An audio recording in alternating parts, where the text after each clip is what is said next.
The princess who never smiled, a magical tale of love, laughter, and destiny. Once upon a time, in the grand kingdom of Eldoria, there lived a beautiful princess named Serafina. She had long golden hair that shimmered like the morning sun, eyes as deep and blue as the ocean, and a voice as melodious as a nightingale's song.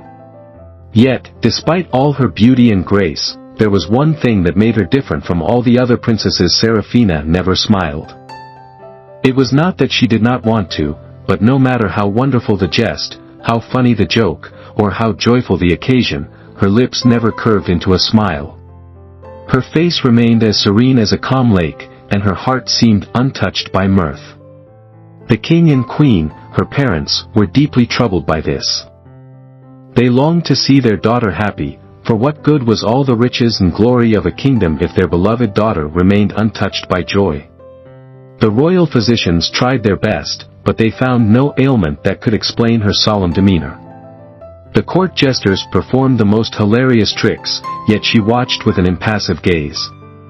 Even the most wonderful celebrations, with music, dancing, and fireworks, failed to bring even the faintest hint of a smile to her face.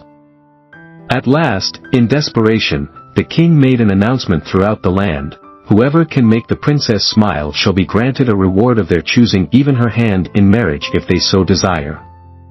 Upon hearing this proclamation, noblemen, princes, and common folk alike flocked to the castle, each determined to win the challenge. There were jesters who tumbled and twirled, storytellers who spun the most enchanting tales, and magicians who performed tricks of wonder. Yet, despite their efforts, the princess remained unmoved.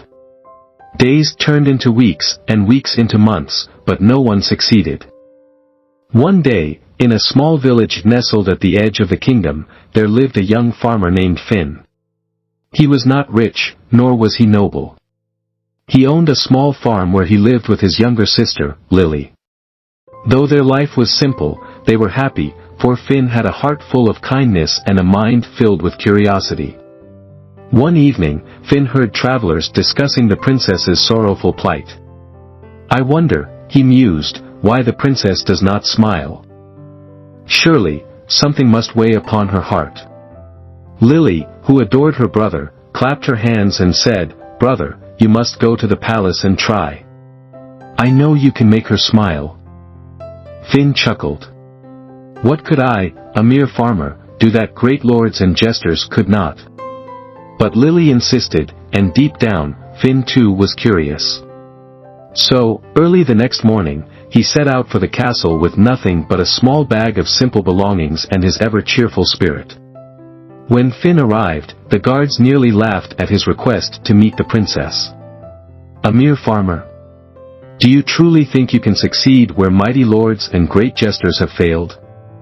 But Finn remained undeterred. "I only ask for a chance," he said humbly. Intrigued by his courage, the guards allowed him into the grand hall where the princess sat upon her throne. She was even more beautiful than the tales had described, but there was something distant in her gaze, as though her mind were lost in another world. Finn did not attempt grand performances like the others before him. Instead, he simply sat down before the princess and said, "I do not wish to perform tricks or tell stories of wonder.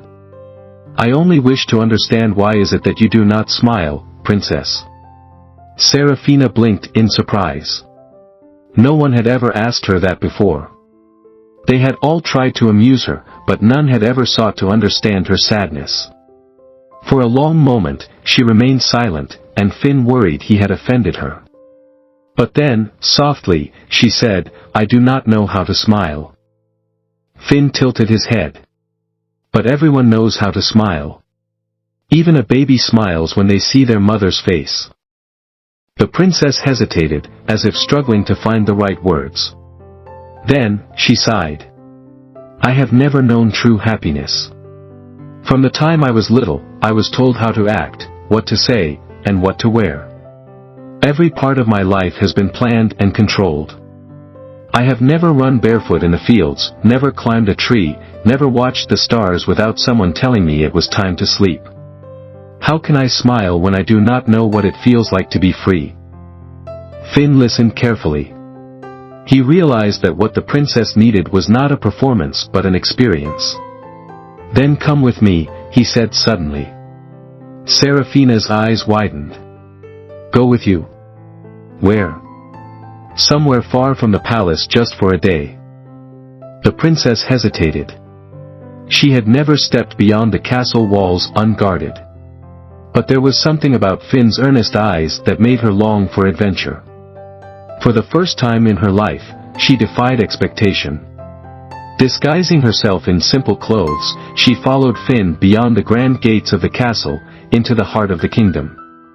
Together, they walked through bustling markets where merchants shouted joyfully. They visited a small farm where Serafina helped gather apples from an orchard, her fingers brushing against the cool, smooth fruit. They played with village children, who laughed without restraint. When the sun began to set, Finn led Serafina to the highest hill in the kingdom. There, they sat together, watching the sky transform into hues of orange, pink, and gold. The princess took a deep breath. For the first time in her life, she felt light, unburdened. She turned to Finn, her lips parting slightly, and then, before she realized it, she laughed. It was small at first, but then it grew, like the blooming of a flower, like the rising of the sun. Finn stared, amazed. "Princess, you're smiling."